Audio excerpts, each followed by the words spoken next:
Welcome to Ready, Set, Grow Marketing. My name is Tracy Warren, and Ready, Set, Grow Marketing is my company. And what I do is I help small business owners learn and understand how to use social media effectively to actually make more money for your business. And the topic for today is how to use social media efficiently and effectively for greater success. So the first couple of things that are really important to remember about using social media is you need to have, I need to set my timer. You need to know two important things. One, who is your target market? Like really drill down to the basics of who is your target market. Because if you know who your target market is, then you will know better how to speak to them. So just as an example, I'm getting ready to have a big event, and I was thinking about getting a sponsor for wine, and the company is Girly Girl Wines. And thankfully one of my friends said, you know, if you have something called Girly Girl Wines, you might actually offend the men. Oh, good point. I never really thought about that. So knowing who your target market is will help you to craft your messages and your vision around what you say on social media.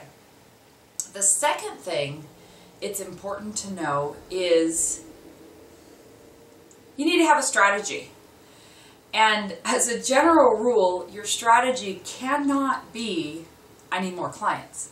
I mean, obviously, we all need more clients, but really the strategy is who are you trying to connect with? Who are you really trying to connect with? Do you have specific prospects you're working with? Do you have specific businesses you would like to target?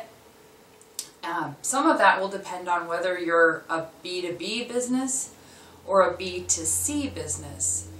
But the unique thing about social media that's important to remember is in the old days, we used to know who we did business with. You know, we'd walk down the street and we would go to the butcher shop, and the butcher knew which kind of meats we liked. I mean, I think Brady Bunch, of course, but the butcher knew us, and so it was attractive. It made us want to go there to do business. And then something happened years ago when we got big box stores and we started to feel like a number. And we started to feel like it didn't matter whether we went in or not, because we felt that way because the customer service we were receiving was less than ideal.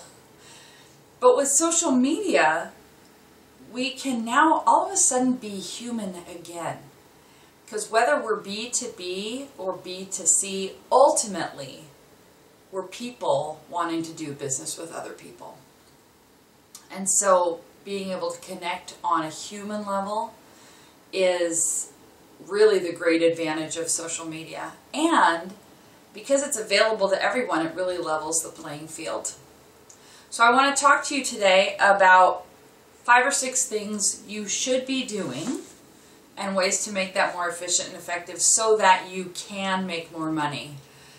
I have never met anybody who didn't want to make money using social media. So I hope you will give me permission to maybe say some things that might be a little bit difficult, but that will give you the best opportunity to really build your business using these great tools.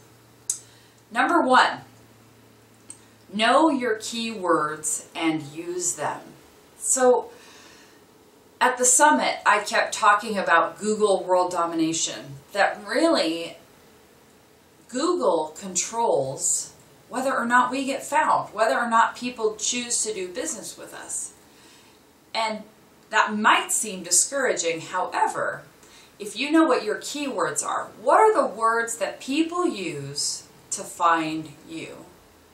And you might not know what they are. You might have to ask other people what words do they put in search to find you. When you know those keywords and you use them, one of the benefits to using social media, whether it's LinkedIn, Facebook, Twitter, Pinterest, or Google+, using your keywords, all of that content that you're creating on a regular basis gets cataloged by Google. So for example, when I work with clients, one of the things that I do for them is I post on their behalf.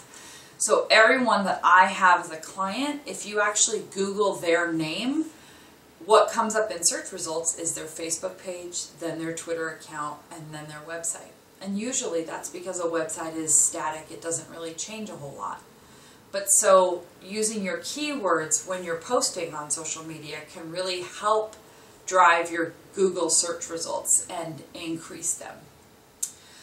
If you're not sure what your keywords are, one of the things that you can look at is if you go to Google and go to the Google AdWords tool, if you just search for that, it will allow you to put in key search terms. So for example, if you are a chiropractor, you can put in chiropractor, Seattle, for example, that's where I'm from, and it will allow you to see how often chiropractor Seattle is searched for locally and globally. And also in those search results are other search terms that have to do with chiropractic. So I recently, one of the things with these search terms is I recently talked to a guy who said, I'm #1 for chiropractic care in Kirkland. And I sort of nodded my head a little bit. And some of you might be getting this, that most people looking for a chiropractor don't search for chiropractic care. They might be searching for back pain or headaches or car accident. I hope you understand what I mean. The second thing, you have to show up every day. Yes, I just said every day. Social media is a participation sport. It is a place where what happens is people start to expect you there on a regular basis. Plus, when you show that you are, people know that they can come to you. They're coming to you for great information. And so, okay, I'm sure some of you are thinking, okay, really, post every day. So let me tell you a few things. One is, these people that are on your Facebook page or that see your content, they opted in. They met you. You must have had an impression on them. They went to your Facebook page and they clicked like. When they clicked like, they agreed to get information from you. And that's a good thing. The other thing it's important to know is Facebook delivers content to an individual based on relevance. So Facebook is trying to determine at all times what you think might be relevant. So as an example, if I have 100 friends and you have 100 friends, our news feeds will likely be completely different based on who you or I interact with. So if I have a friend that we're Facebook friends, but we don't have any conversations, eventually what happens is they drop off of my news feed. They drop off because I didn't comment, I didn't click like. Well, the same thing happens with business posts. We're going to come back around to how to keep them having conversations with you. But those people have opted in and they want to hear from you. But what do you post? Oh my gosh, what do you post on a daily basis? So I know that all of you sitting watching this, you're geniuses at something. You are experts at something. And those are the things that you can share. So recently I had a meeting at an elder care facility. And the gal walked in and she's like, you should be drinking your orange juice because vitamin C is good for blah, blah, blah, blah, blah. I don't remember exactly what she said. And I looked at her and I said, that would be great content for your Facebook page. And she kind of looked at me cockeyed like, oh, okay. She's in elder care.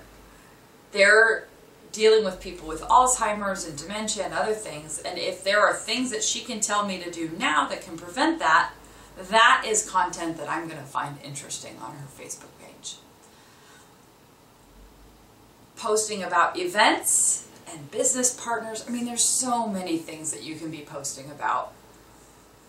But moving on. Let me make you more comfortable. No, I'm just kidding. So the next thing, number 3 that you should know about is scheduled posts. And no, I'm not talking about Hootsuite and TweetDeck. I'm talking about scheduling a post from Facebook. So some mistakes that I see that businesses make are, for example, we're going on vacation, we'll see you in a week. No, no, no.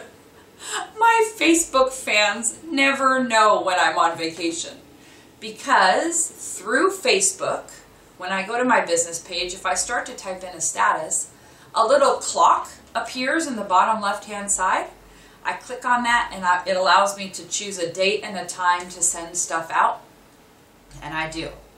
So if you are in business, if you're a night owl, here's a great example. If you're a night owl, chances are posting at midnight on your business page might not always be the best choice for you. You might not get the best response.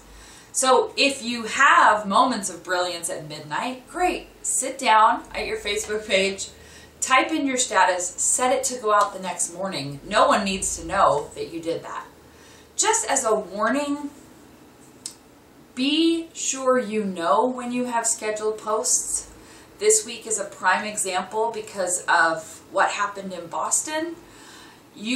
I was on Facebook quite a bit that day, and what I saw was businesses that forgot that they had scheduled posts. So while the rest of the world or the rest of the country is talking about Boston, they're talking about their great gluten-free bread. So it just sends a message that, okay, I'm paying attention, but not really. So if you schedule posts, just be aware that you have them scheduled and